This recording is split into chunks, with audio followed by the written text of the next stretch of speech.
Alright,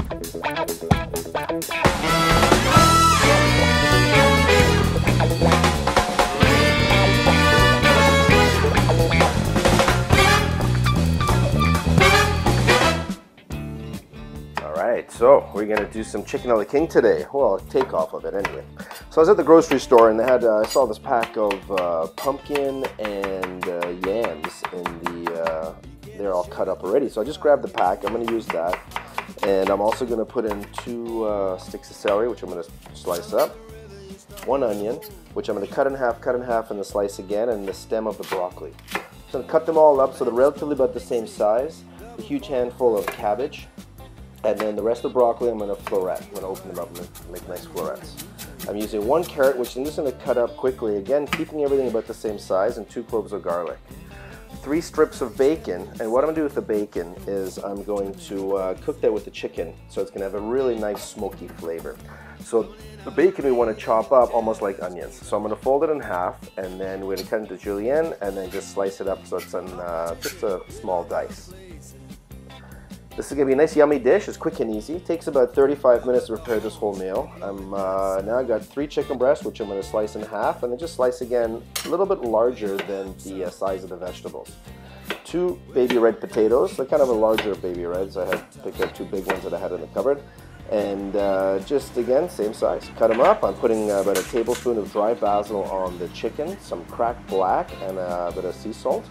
And then we're going to get the pan nice and hot and sear it in the pan. So the pan's hot, the water goes in, it's heat. We're using no oil. So great greaseless cooking. And don't forget, check me out, chefwarren.ca for more great recipes. So we add the chicken in. Now the bacon, you want the bacon to be touching the steel of the pan. So it really gets nice and hot, so to sweat out some of that fat. The fat from the bacon and the smokiness is really going to add a real depth to this dish. So it's really important that we get that bacon cooking in the beginning with the chicken. I put some onions on there and I put the lid on, let it cook for a few minutes. Then when I took the lid off, I just give it a quick stir. We're going to add in the potatoes and all the root vegetables. Everything's going to go in at this point. Cabbage, everything on top, right? The chicken is still pretty much on the bottom. I put the lid on, I'm still in a medium-high heat. When the whistle goes off, then I give everything a great stir. So we just stir it all around, still keeping it on that medium-high heat. We're going to stir it all around, and then I'm going to add some fresh basil, 4 tablespoons of flour, 2 bay leaves. Now the flour is going to start to create that roux and bind it. So we want to put enough flour in there so you see where I'm mixing here that there's not really any liquid from the vegetables that have come out, and that's all been absorbed by flour. Once it's nice and thick and almost pasty, I'm going to add in a liter of chicken broth. So slowly add that in and mix it bit by bit so it doesn't split. Once the whole liter's in, we're going to bring it back to a boil, keeping it on that medium-high heat.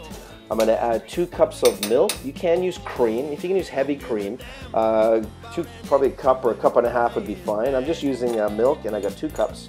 Bring it to a boil. It's starting to thicken a little bit. Right towards the end, I'm going to add in half a cup of frozen corn and frozen peas. Lid's on. Whistle's gone off again now. It's nice and thick.